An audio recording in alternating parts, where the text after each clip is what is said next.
Excuse me, everyone. Hi. So, calling this meeting to order at 8:42 a.m. today. And for those of you who may not know who I am, I'm Fritz Friedman, and I'm the Vice Chair of the City of San Diego Art and Culture's Public Arts Committee. He is in the midst of moderating finals for his students, and he'll be with us today, so I'm going to take this for him. I may not do as good a job, but I'm going to do my darndest. Thank you. So, anyway, let's do a roll call, shall we? When I call your name, please say present. Dr. Amelinda Guillen, Mr. Wayne Holton, Present. Commissioner Hughes, Commissioner Montezuma, Dr. On June Park, Commissioner Imani Robinson, Dr. Denise Rogers, Ms. Jessica Veronica Taylor. Thank you for your attendance. Attendance has been noted. So let's go to non-agenda public comment now. We will move on to public comments. Public was invited to submit public comment on agenda and non-agenda items via web form accessible through the agenda and the commission's website. Members of the public may also join this meeting in person and as webinar attendees. If members of the public have submitted comments in writing via the web form, staff will read aloud public comments submitted per city public comment protocol. I'll call in Chuck Miller, to read aloud any non-agenda public comment or to call on any attendees here who would like to provide comment. Thank you, Commissioner Friedman. No comments submitted in writing via the web form. Currently no virtual attendees and no in-person attendees. Thank you. Thank you very much. So let's go to commission business. The item for May's meeting of the full commission pertinent to public art is the appointment of our newest committee member who joins us today. I'd like to take the opportunity to introduce to everyone here this an extraordinary woman, by the way, whom I really have had to get to know. Ms. Jessica Berlanga Taylor, who besides being on the power list of the latest edition, Power People of the Art, I bought one copy for it, just came out. I am also the curator at the University of San Diego's Stewart Collection. And prior to that, she served as the curator for projects at the University Museum of Contemporary Art in Mexico, Casa Luis Barragan, right? Not that correctly? Yes. It almost sounded, no, I am Filipino, okay? Anyway. And the Museum of Modern Art in Mexico City. I could list many more accolades for this woman, but I'd like to take this opportunity to allow Jessica to introduce herself and say a few words, and also talk about what she thinks of the submission. And then after that, we'll go around and introduce ourselves for our club. So welcome, Jessica. Thank you so much. Thank you. Hello, everyone. It's really nice to meet you. And fantastic to join you on this committee. So I know I'll be learning a lot from you, and so to be able to support the work that you've been doing. I moved with my husband from Mexico City to San Diego a year ago. So I've been at UCS, the director of the Stewart Collection, which is hoping to be coming soon, since April of last year. Many of you may know Mary who was the previous director of the Stewart Collection. So we've been in those issues. Yes, so a lot of the work I did in Mexico City was focused on public space, and a lot was also around performance, video, culture, but a lot of it was also temporary work, because it was a good way of getting different communities involved. That was another big focus of the Guerrilla work that enjoy doing, working in the community, enhancing social participation, strategy, artists that are interested in art as social practice. Those were some of my interests. Which I hope to bring into the Stewart collection now here at Nickel. You broaden the collection, understand how public art enhances public life. That's something that I find fascinating, and how it space when people gather and get together and discuss all sorts of issues around what public things, who have access to public things, who's using it, how it's being used. So not just a focus on the artists themselves, who are of course fantastic and thinking in very different ways about current issues, but also how people can. Those are some of the ways that think around the project.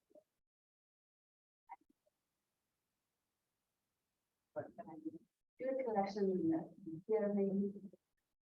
It's right next to you.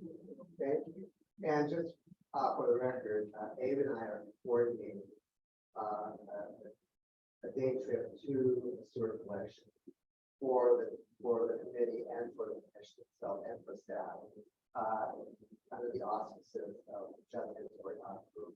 And we're probably going to do it kind of midsummer, so the weather's not bad. It's such a stunning space. You really see it in the sun coming out and so on and so forth. So, well, so having said that, why don't we go around first? Let's have staff introduce themselves. Laura, you want to start over there? Introduce yourself and go around the table. Sure. Hi, I'm Laura Bullock. I am a civic art project manager here. I'm going to close the door. And my background's in art history. I have a PhD from UCSD. Some of the people in here are my former colleagues. But yeah, I think that's about it. Sorry, it's short and sweet. Chuck? Hello, everyone who I know other than Jessica. Just nice to meet you. Lauren, the senior public art manager at the city of San Diego. I also have my background as an MFA from UCSD a long time ago. But I've been with the city for 4.5 years now, and yes, so managing all things public art with the city of San Diego. And then, but I'm Christine Jones, I'm Chief of Civic Art Strategy with the Commission for Arts Culture. I oversee program collection for our department, developing new initiatives, and supporting staff and program coordinating, as well as cultural planning and other types of initiatives. So I'll touch on that. It's nice to welcome you. Thank you. I'm Fritz Friedman, Vice Chair of Public Art.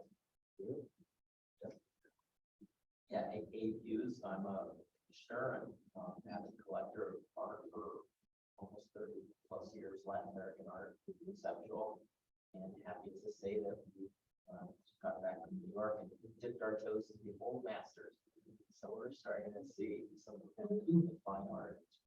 So I'm happy to be part of this group here. I'm Monty Robinson, born and raised here in San Diego. I'm basically just a chief of art. No professional training in other communications, radio, television.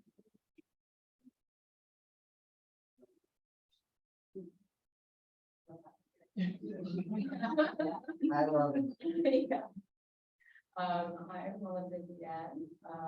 I've been on the public art committee for years now. I have my PhD at UCSD in art history. My specialty are conceptualism and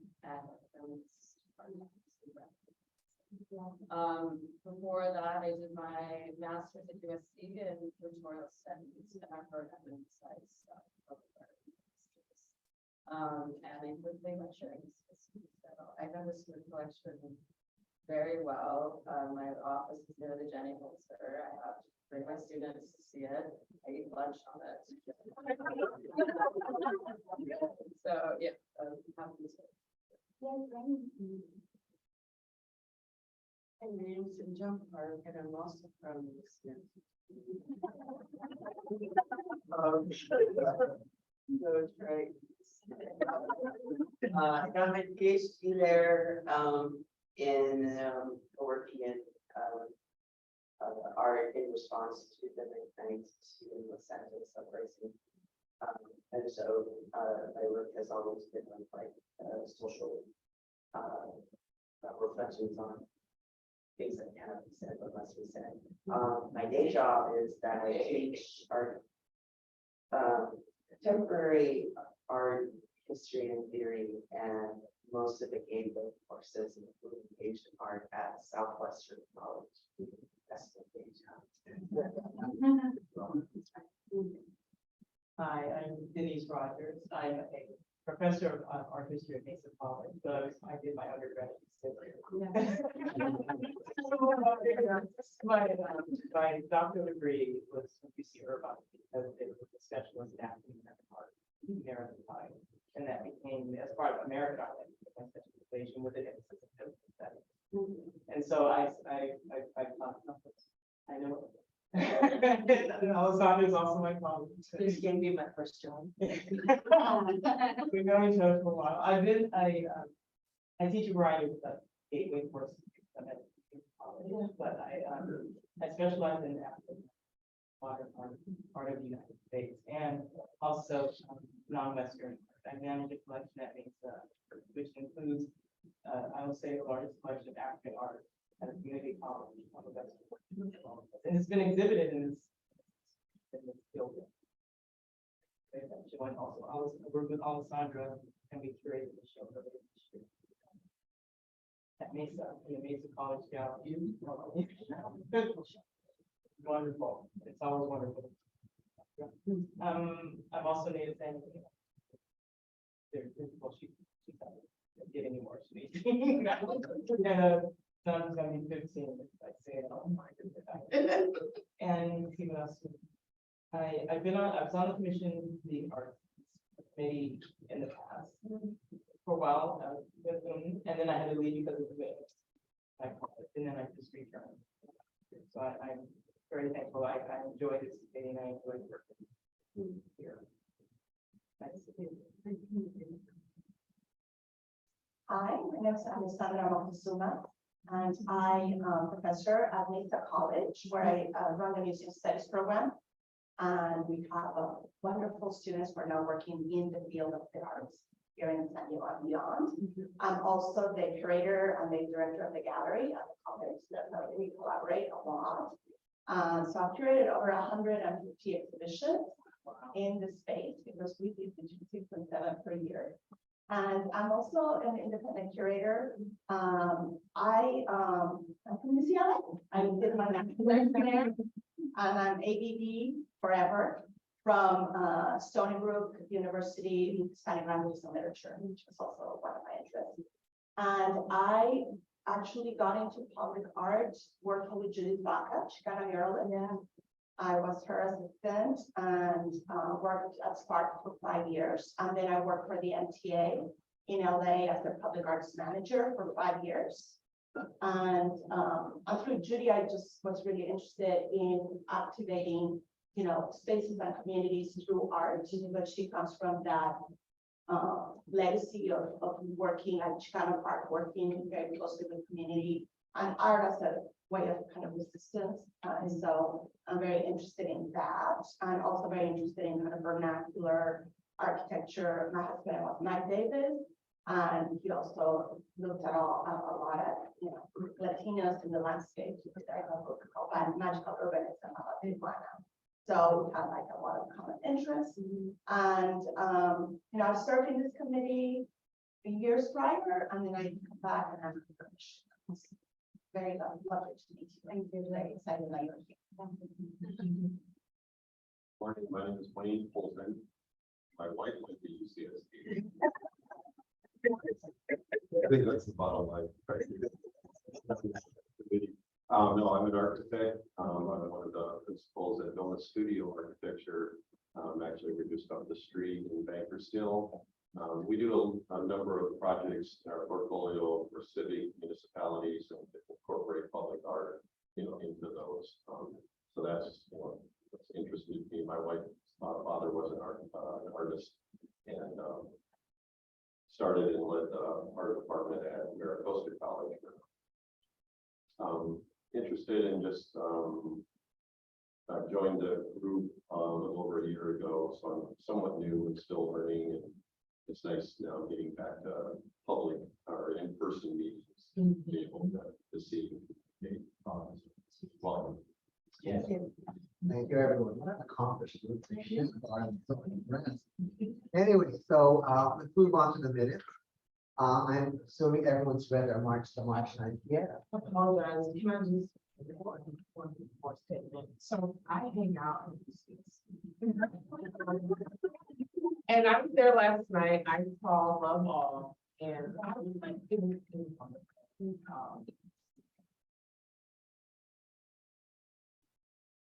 so anyway, I would like for us to have a night. So you can check out this weekend, there's, the next one is, Thursday that is, I think that's probably what we should. So we need to have a night out. Try to make sure this happens.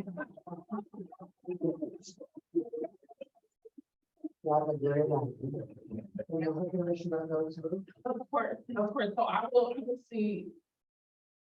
14 No, I mean, commissioners are listed. Top 10. 10 here, but. I got I think we're going to slots and of course, our team. So almost just to say 25, something like that, and see what I can. Okay, all right, I'm excited. All right. Yeah, you're on board, right? I'm on the advisory council. You have to pay me on the board. They feed me on the council. Thank you. That's a great idea. Anyway, so get back to subject at hand, and that's the March 9th meeting notes.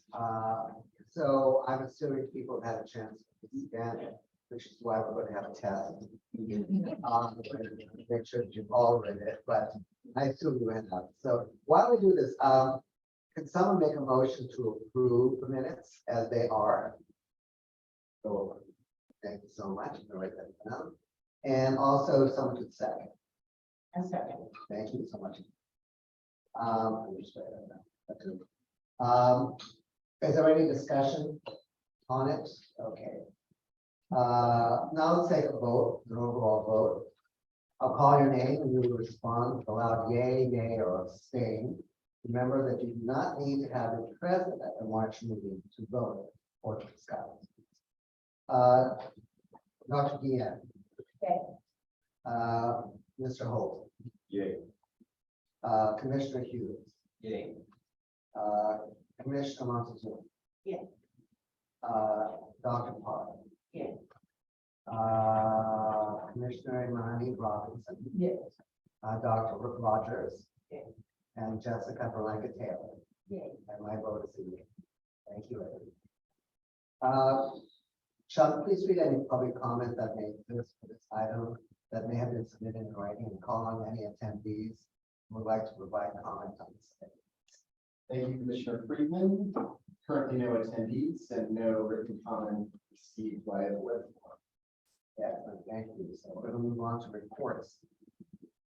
As there are no action items or presentation, staff would like to take this opportunity to provide a comprehensive update on all current and upcoming public art projects and conclude with a brief tour and introduction to the public art that can be found here at the library. I call Christine to get us started. Thank you. Thank you. So, first of all, it's nice to see everybody in person. Thank you for showing up in the minutes today. So since we haven't met in a few months since March, we wanted to cut new faces. We wanted to give you all just a little bit of an update on our like active public art project specifically. We have 15 currently active public art projects. And we're going to just kind of rattle off where we are with each project. We can kind of get a sense of where we are. These projects, about 10 of them are funded through our 2% for art. So that means they're funded through our 2% set aside for capital improvement projects. So we'll bring you a little bit more on, what kind of capital projects are associated with. We also have about 5 public art projects that are funded through our public art fund, that are department initiated projects. I'm going to update you on those as well. And then we'll bring you a little bit on creative studies, so you guys can all get engaged with that cultural thing process. Just quick things, throws the weeds here. The public art funds, the 5 that are, what are those funds up in Christie? So, the public art, so the 5 that, let's see, I'm just thinking about the 5. So those 5 are funded through our, basically we receive funds in the public art fund through a lot of different channels in ways, but those particular department initiated projects are funded through in lieu fees that developers pay. Private developers have an option of paying an in lieu fee if they don't want to put public art into their non-residential development. So then we use those funds toward our curatorial strategy projects, which Here Comes the Neighborhood is one of those. So those are the projects we're including. And then just I'll share also just for general context, we have public art projects active. The 15 are in 7 of 9 districts across the city. So, we're covering a lot of territory across the city. And of course, we'll be bringing on new projects over the course of the next fiscal year that will probably include the last of those.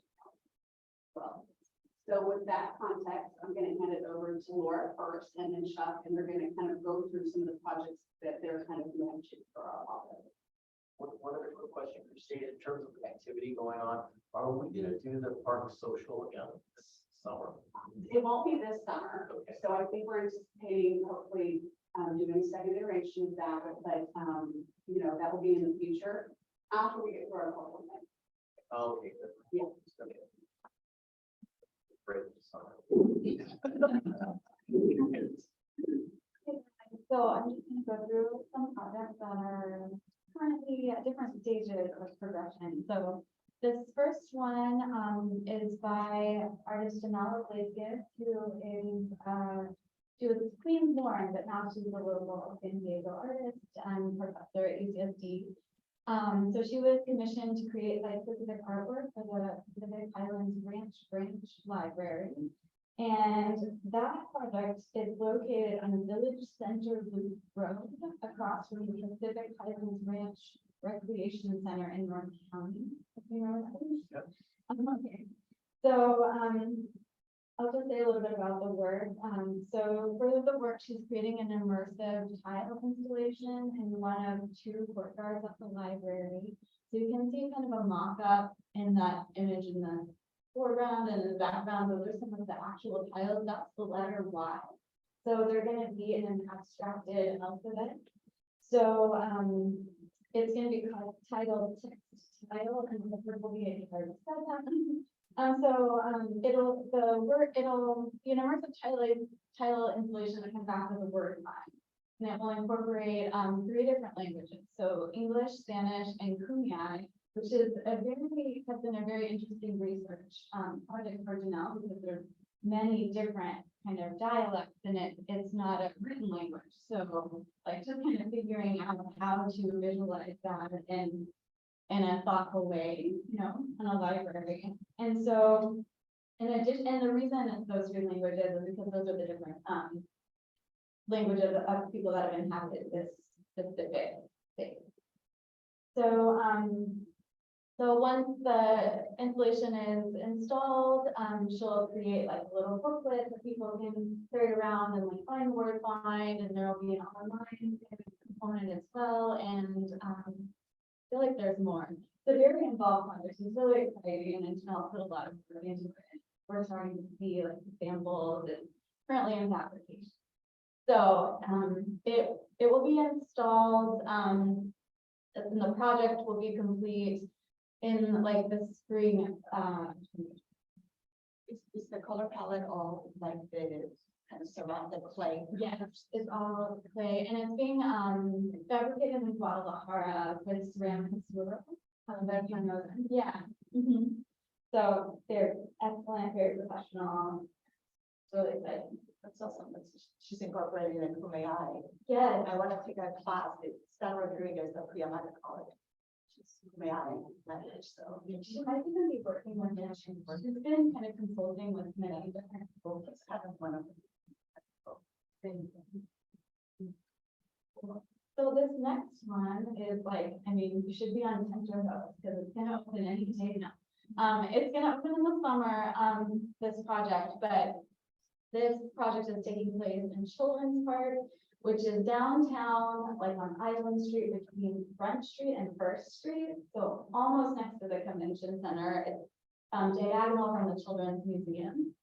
And right now it has construction fence up, so you can't just go and walk in. But the artist who has created this artwork is Mickey Iwasaki, also a local San Diego artist. He was raised in Southern California, and his curiosity in making and building things comes from an interest in architecture. So he kind of pursued a career in art and architecture. And it's entitled Petrichor, which is the name for the smell of, like the smell after it rains. So this is supposed to kind of be an abstracted version of maybe a cloud form. And there's some seating elements underneath now, and it looks a little bit, so you guys have to wait. Product. Okay, so this third project that I'm managing is the Fairmount Avenue Fire Station project, and darn it, I didn't get the exact location, but it's on the border of Council District 4 and 9. If you know what that means. 47th and Paramount, like Ridgeview. Yes, that's Yeah. right. And so Susan she is based in LA. But she was commissioned to create site-specific artwork for this fire station. And, oh, it actually did happen. Anyway, so she makes contemporary, usually her work features or is about contemporary urban, landscapes. So, but she also does, kind of natural landscape as well, which is beach scenes, and this project specifically, she studied the landscape. There's a creek that's a really important part of this community, and so that you can see that kind of featured along this artwork here. But she's created 3 different artworks for this fire station in different locations, and she also wanted to feature the houses in the area and the different types of dwellings, and just kind of have sort of a representation of the community at large. And this was informed by, as usual, like several, like a BC artist event and an artist open house event where she received a lot of feedback, you know, opinionated feedback, passionate feedback. And so I think she's done a really, really beautiful job of incorporating all of that. And another kind of feature of kind of all of her work that we see here as well is that it's beautiful from afar and it kind of looks abstracted, but if you go closer, you start to really appreciate lots of fine like details that she has within the artwork. And so this one's kind of high above a doorway, but there'll also be one by an entranceway, so you could really engage with it. What is the material? Sorry, it is a tile, and she's working with Windsor Fire Form. I thought it was enamel. Yeah. Which that is- Or it's a steel, it's steel with, It's a steel frame. or it's actually a steel panel that has porcelain enamel painted on it that's then fired. Okay. So, Pretty serious. yeah. In a tile formation. It's like tile, it looks like little tile. Okay. Yeah. Oh, this, well, I'm not, We're waiting for an update from the overall.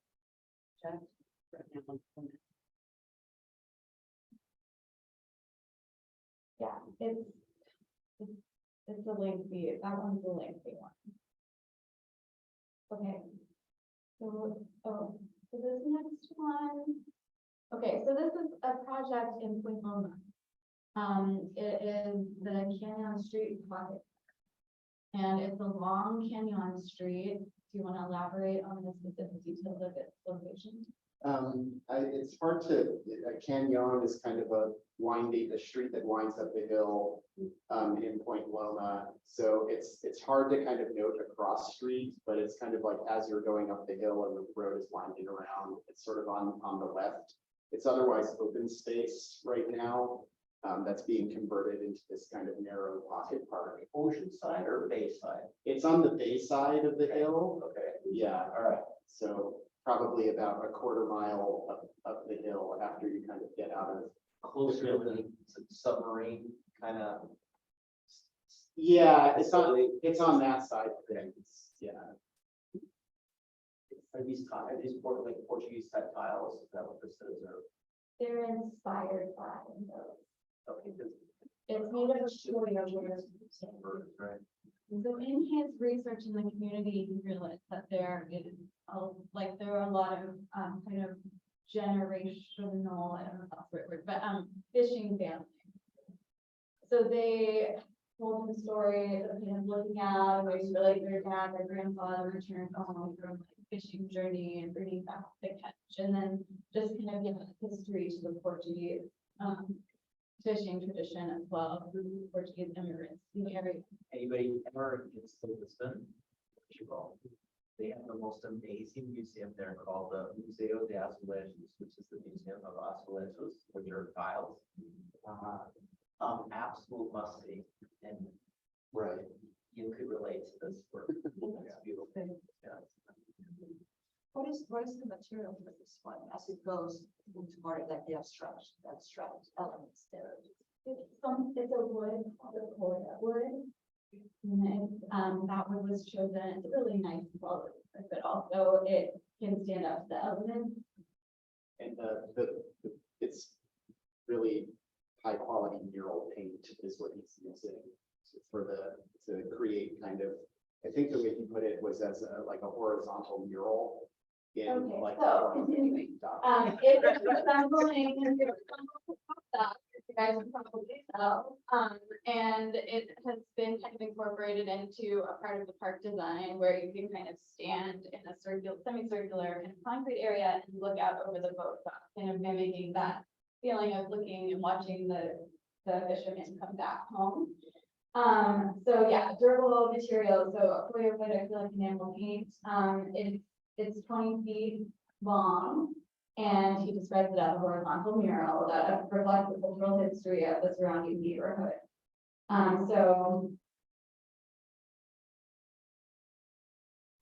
So it aims to reconfigure historical experiences and phenomenon in an experiential culture that brings the horizon directly to the viewer's feet. Can you walk on it? I don't know. No, I mean, you can. It won't fall apart, but you're not. It's kind of like, if you imagine like a little, like a ledge, kind of this high, semicircular. You would stand there, you could sit there and kind of look at it. And if you were to go down, it's kind of on like a slope, so it doesn't really bite, but. Yeah, there was a lot of discussion about that. Just so you're aware, there are some circles in the art world right now questioning stuff like this very radical because it's the colonialism of this kind of, exploiting of the new world that basically enriched a lot of the European capitalism. I mean, all of the objects and all the wealthy people have, and what have you. And it is a bubbling pain out there. And it isn't So this next work is one that a lot of you will be familiar with because you're involved in yes. Okay, so it's an artist team, Ingram Over and Marisol Rendon, and they were commissioned to create site-specific art for Fire Park, which is a new park in development in San Isidro. And if you haven't been to San Isidro, you should go because we have a lot of great work there. And not just us, I mean, there's so many places to kind of check out. And I know it's like in New San Diego, I don't think I didn't know about it. So it's cool, we should go check it out. But anyway, Ingram Oberg is a San Diego-based artist. He's a tenured professor at Palomar University, and he teaches sculpture and foundry there. And then Marisol Rendon is also San Diego-based. They're partners. And her artwork focuses on the concepts of illusion, revealing moments of self-deception through familiar materials. And she works in the mediums of design, drawing, sculpture, installation, and she's also a tenured professor at Washington College. And so this is Marisol and Ingram's fourth public art project with us, with the commission. And so Fire Park, if you want the detail, is located on Fire Boulevard, just east of Interstate 805 and south of San Isidro Middle School. So it serves the communities of San Isidro, but also Oceanside. And so basically this work came about because there, like this area, particularly being close to the border, there's a lot of traffic, there's a lot of cars, there's a lot of idling, which means there's a lot of air pollution. So one of the local organizations down there, also took an interest in this project and investing in this project. So they actually augmented the budget and wanted like suggested maybe some kind of focus on an ecological concern in the area. So that's why the artists decided to focus on air pollution. So they discovered in the research that the most effective way to actually kind of combat or air pollution is just planting trees. And I have a figure, an average of 48 pounds per year of CO2 can be sequestered by a mature tree. So they were taken with that idea, and their project consists of a singular tree, and then one tree kind of highlighted is because they thought it would be kind of a nice concept for the community to kind of feel like it's their tree and kind of form an attachment with it and just kind of watch it grow throughout the years. And just also just as a symbol of air quality. And so there are some kind of dynamic features of the sculpture which kind of enhance that idea and draw attention to it.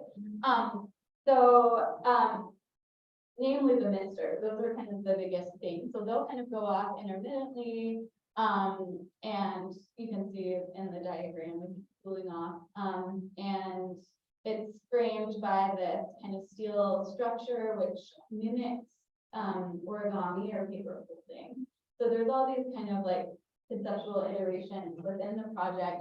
But it's in the construction document phase. So stay tuned. It'll be a few years before you see this project. Have they started it yet? They're in the construction document phase. So after the final art proposal is approved, then on all of our projects, the artists are, unless they're temporary, sent to the construction document phase. So they develop construction documents with a consultant, or if they can do it themselves, they can. And then we submit to the city. They have like a review department that reviews construction documents. And then after that, then we wait a while. And then they fabricate eventually, and then hopefully right after that, fabrication installation happens. So that's kind of the, And okay, so here's another one. We have 3 brand spanking new ones. This is one of them. So it's by Louise Iristay, who she's done, we have some of her work in our collection as part of the MCS initiative, so maybe you guys are familiar with that work. But she is a visual artist working on both sides of the border. She has a studio here and also in Ensenada. So her work is a representation of the identity created in between spaces. She usually creates installation work that involves sculpture that critically examines the traditions and the culture she has experienced. specifically as they relate to tradition, identity, gender, and custom. So her background, she is from Turkey, so a lot of her work has kind of Turkish inspiration as well as inspiration from her current living spaces and the history there. And she works in kind of this, I would say tile again, but like tile fired ceramic materials. But that's just one of many elements of her work. She has like a series of, she calls them bricks that, you know, had, they would also have ceramic kind of base and sometimes just hand painted elements. So it runs the gamut. She's also made really large scale sculpture. So she's in the development phase of her artwork. So we have not seen any proposal yet. So this is a really exciting time to, if you guys can, engage with this project at the Meet the Artist event. It's June 27th at the Otay Mesa Library. Unfortunately, I'm not going to be there, but I encourage you to go and meet her. She is really enthusiastic and, you know, really wants to learn. So Do you think she'll have some preliminary, you know, So she's not allowed to. And the reason being is just because as like a public art project, we really want the community to feel like they were a part of it. So if we were to present ideas that might not be, you know, they might not have that, you know, Part of her research to learn. And then. But she might show her own work. yeah. She might show her work, she might have like an activity for people to do, like a learning, or like information gathering activity. She hasn't told me yet, but I'm kind of, I'm sure it'll be worthwhile, even just talking to her will be fun. I'll add to that, we do have another formal touch point with the community once she's developed a proposal. And that you will also all be involved.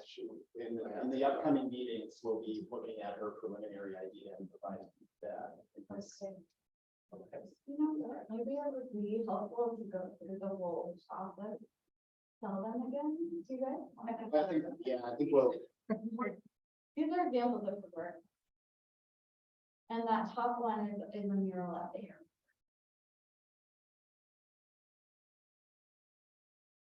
But yeah, so we procure the artist. You guys vote on their proposals essentially, which are formed by the community, and we have 2 community events where the artist gathers information and refines their proposal. So you guys see like the first idea, we call it preliminary idea, then schematic proposal, and then the final proposal. So you are really engaged. You guys are a critical committee for the shaping development of these artworks. Okay, so here's another one. So because these 2 projects are coming online at the same time, and they're kind of in big areas like Otay Mesa, different parts of Otay Mesa, we thought it would make sense to kind of have their event together. And also more jobs. They need 2 artists. Bang for your buck. I know, but we're so late today. But anyway, so Trevor Emmerich is a local San Diego artist. And let me get to my notes. Give him his due representation. So he was born in New York. And yeah, he's an educator, designer, fabricator. His work is usually about dialogical histories, which he finds to be more kind of fruitful rather than written history. So his work really involves a lot of community engagement to help shape it. And so his work is, he makes like social sculpture, you could call it, and he challenges how physical space can both facilitate and frustrate communication. And he's also interested in ritual behavior and how culture and environment influences adaptation and participation and politics. So Hidden Trails Neighborhood Park, again, is in Otay Mesa. It's in an open space, 3.7 acres on Parsons Landing. It serves the residential subdivision called Hidden Trails. Okay. Cool. So here's some examples of Trevor's work. So he is really skilled, but he does amazing things with wood. But he is a multimedia, does multimedia, installation. So that one is from Liberty Station. That I believe is the work, I'm not sure which one, but it's even called Capsize. If you look it from afar, it's like has close to fine detail. He like made that sculpture after one of his trips where he almost died in Florida canoeing in the park. Here is another work that he did for us for the social practice initiative. Social initiative, and if you can see how it's interactive, so kids can get on it and make rubbing and So these are both on the same day, on the same day, same time. But not together. Yes. Together in the same space, but you can talk to them separately. Well, they need to be- Yeah. These together, these projects. Yeah. Together, it's the same area, and also we want people to come and, yeah. Yes, yes, yes, together at the same time, 7:30 p.m. at the Fortune Table Library. I want them to call it.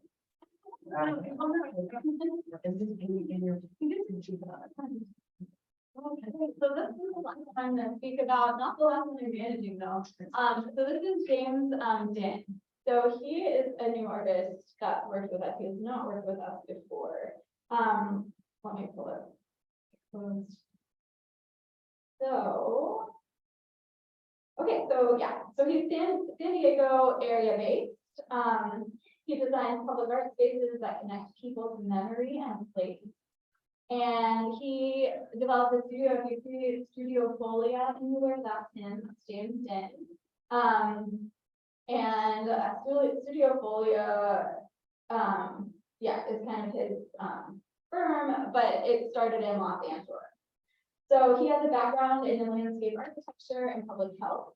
And he believes that public art should be an open form of engagement. And his design process is based on an approach rather than a style, a singular style. So his work is very diverse in terms of style. So he's been commissioned to do creative work for the William Sports Complex, which is already in existence. So this is kind of a zhuzh, if you will, which includes public art. So it is along 45th Street, and it will include improvements to ball fields, some multi-purpose courts, landscaping, etc. So redevelopment there. And some examples of his past work are here. So this whole, he designed this entire kind of structure, including the benches, which includes some photographic elements that you can't really tell from this image, and including the trees in the central space. And here's another one. I know these spaces are people from the community in which this artwork is cited, so it was really meaningful and well received within the community, and that is a self-portrait of art. But okay, I think that is my little spiel, and I'll let Chuck take it over. Great. Thank you, Laura, and thanks everybody for sticking with us for a few extra minutes. I'm going to just try to be really brief in the remainder of the projects to update and bring everybody up to speed on. The last three projects, I'll just underscore, you all will be having a very active role in that as we continue to move forward through the design development phase of that. The projects I'm going to talk about now have been kind of with us for some time and probably preceded most of us currently on the committee. But this is a project by Christian Muller for the new North City water treatment facility, which is currently under construction in North University City, kind of at the intersection of Eastgate Mall Road and the 805 freeway. This will be a 54-foot tall kinetic sculpture titled Daphne, which is kind of in keeping with it's sort of an iteration on a lot of work that Christian has been doing. He has a kind of a similar project at the airport currently here in town. But Daphne is a kind of vaguely anthropomorphic. That top portion of the sculpture is designed to kind of tilt back and forth slowly in the wind. And it has kind of these whimsical figurative elements, but also sort of suggests a Greek amphora, I believe, so like a water vessel. The color scheme is inspired by the color coding of water utility pipes.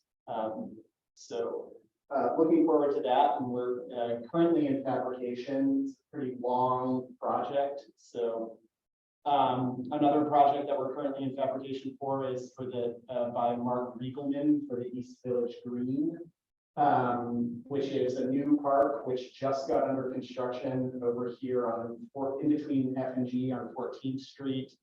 And this was a design that Mark just came up with before my time with the city, actually. It's kind of I was on the public art committee before I worked here. yeah, and so there was a parachute factory on which was once located on the site where the park currently is. The sculpture is kind of a metallic iridescent, large sort of geometric abstraction of a parachute. When a person lands with a parachute, right before the parachute hits the ground, we sort of captured that moment and turned it into a sculpture. So excited to see this finished in the next couple of years. So a long time coming for some of these. Currently in the construction document phase and the permitting phase is Kate Clark, aka Parkeology's project for the Mira Mesa Community Park, which the project is called the Shadow Grotto. So Kate worked very closely with the architects for the project, Platt Whitelaw and Smith Schmidt Design Group, to basically replace what was otherwise just going to be anticipated as a shade structure within the park, and did a really intensive collaborative program with a lot of youth in Mira Mesa to come up with the kind of the specific perforation design that's going to go into this kind of shade structure and multi-use pavilion. And so that when the sun is kind of aligned to sort of make it so that the sun creates kind of like a shadow projection throughout the day as the sun passes over the park. So excited to see that coming up. We are still currently, and so this committee will weigh in one more time soon on the Presidio Public Art Project by the artist Adam Frank. Adam's a New York-based artist who does a lot of work in a lot of media-based work, a lot of work in light and projection and sound.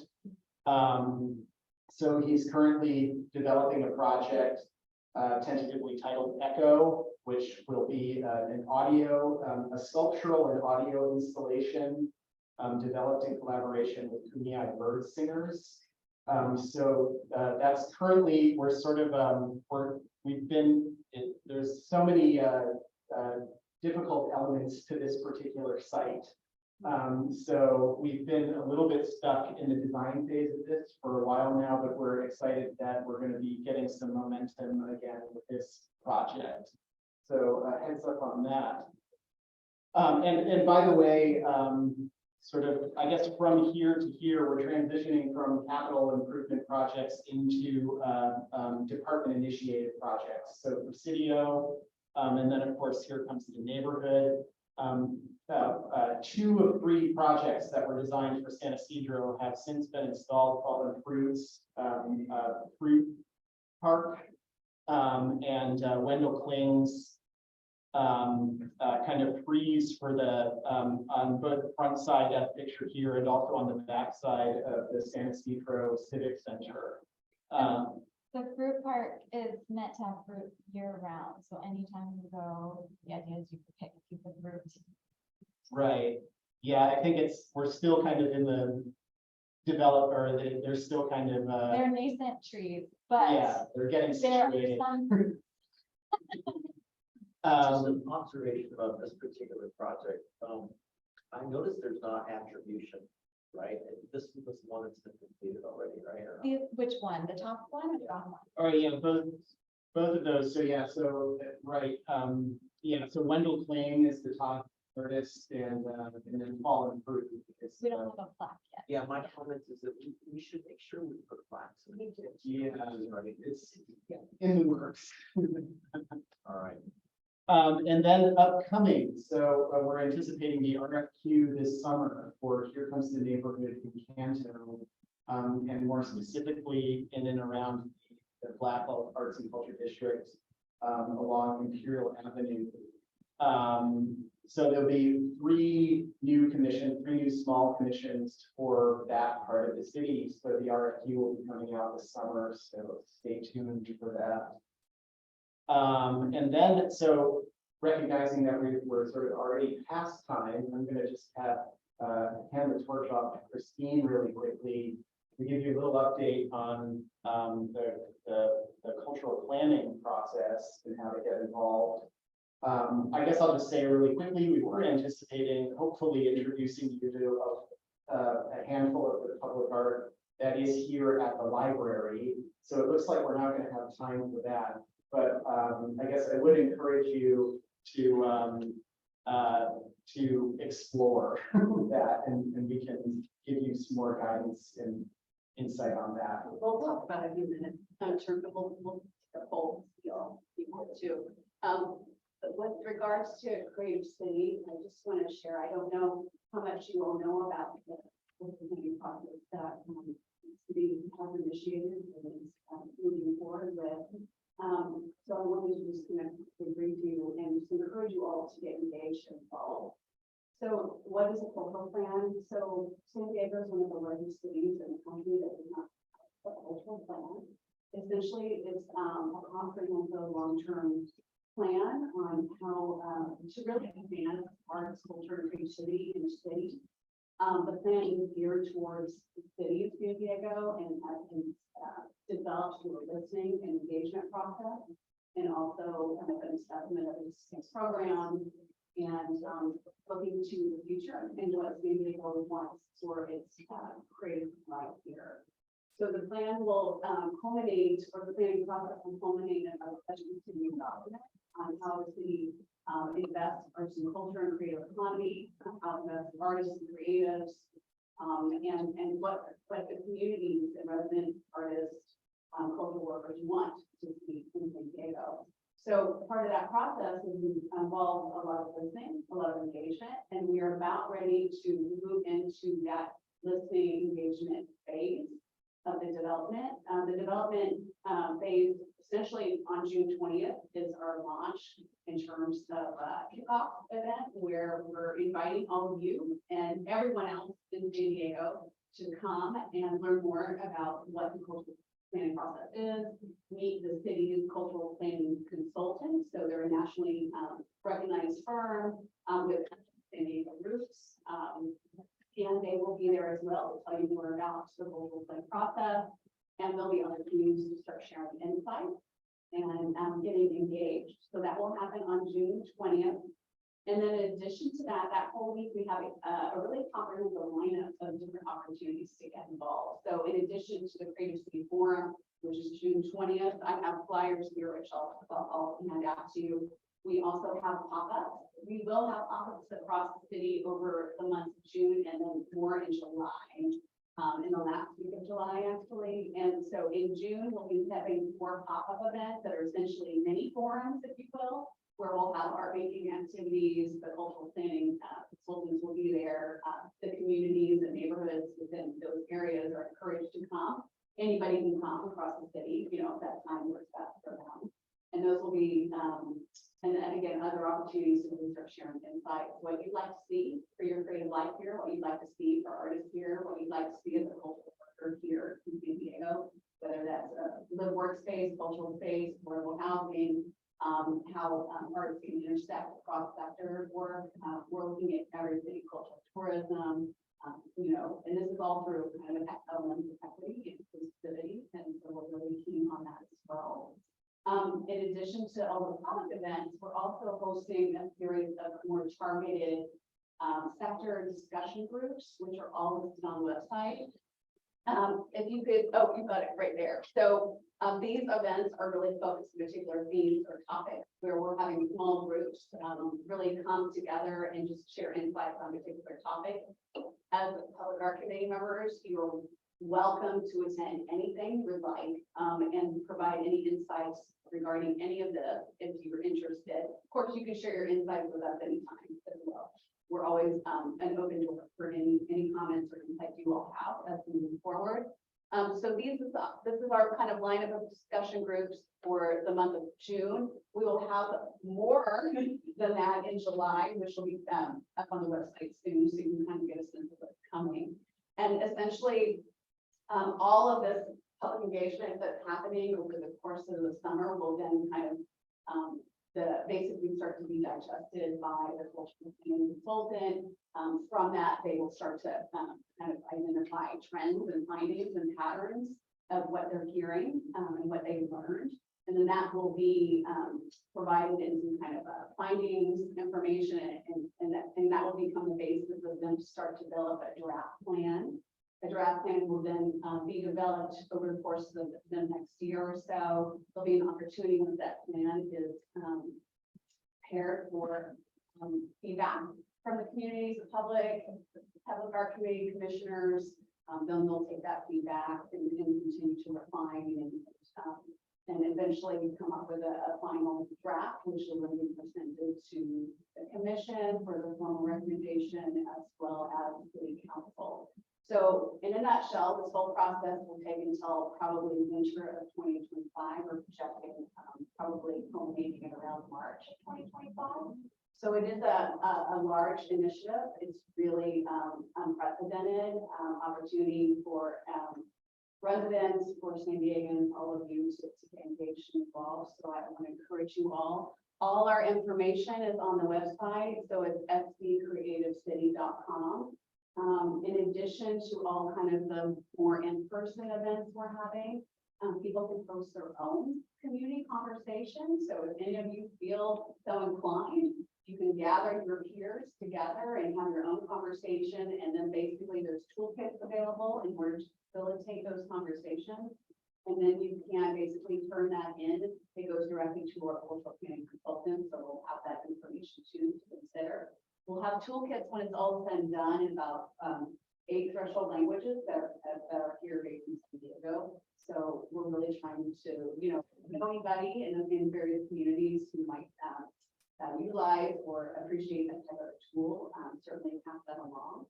And then lastly, we'll have a public survey, and that public survey will come out in July. So we'll, ask you to talk to residents about that as well. So this is, we would just ask you to spread the news as far and wide as much as possible. Again, all the information is on the website. I'll pass out a few flyers, so you guys can take as many as you want. And if you have any questions, I'm here to answer those as well.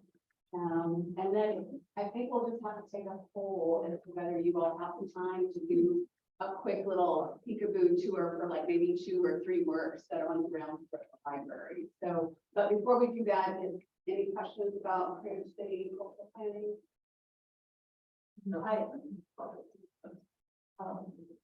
Both Denise and I got an email from our student about the event. That's great. So asking us to join the one on June 20th.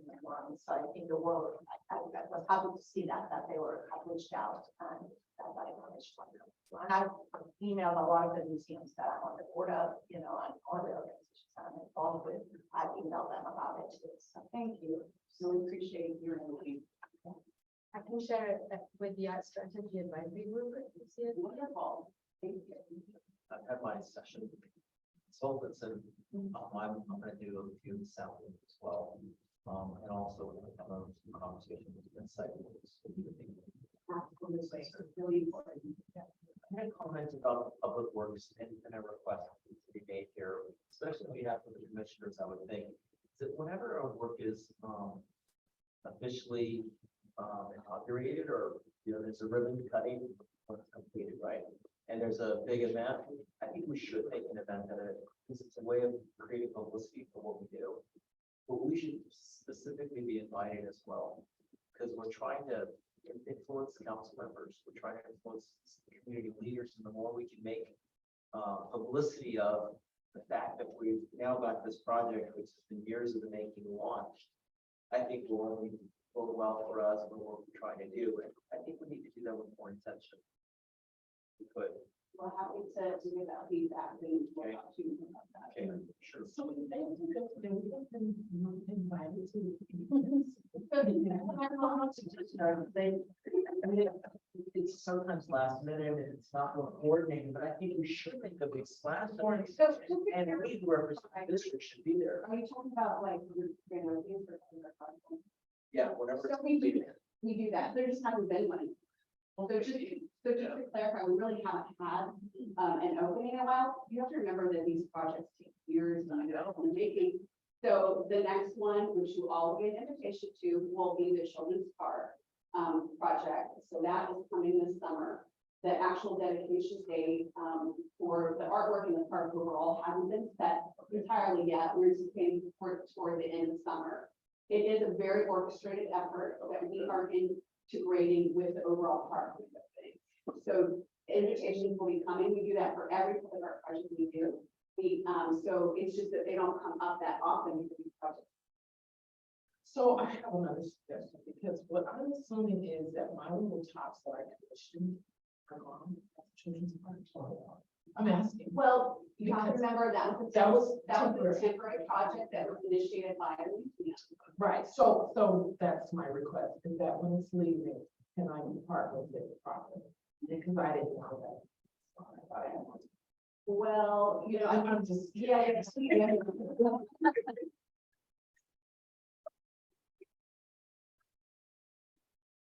For me, it was the main day. And I did get a little teary eyed at my first commission. Just like. Realize. All right, so let's move on. Chuck, any public comments or anything, any comments from this group before we start on the tour? For those who want to attend? Thank you, Commissioner Friedman. Let me just get my bearings about it again. So currently no attendees, no written comments. Good. All right, so before we go, a reminder that the next meeting, our staff is currently polling for your availability on Thursday, July 20th. Please let Chuck know if you have availability on that date and your preferred times. Now we do have, before I call the meeting, we will now have a tour after this, and it's up to you to attend or not. Thank you so much for being here today. And I'm calling the meeting at 9:49. Okay, thank you, everyone. I wanted to, it's okay to invite you, I'm gonna give a talk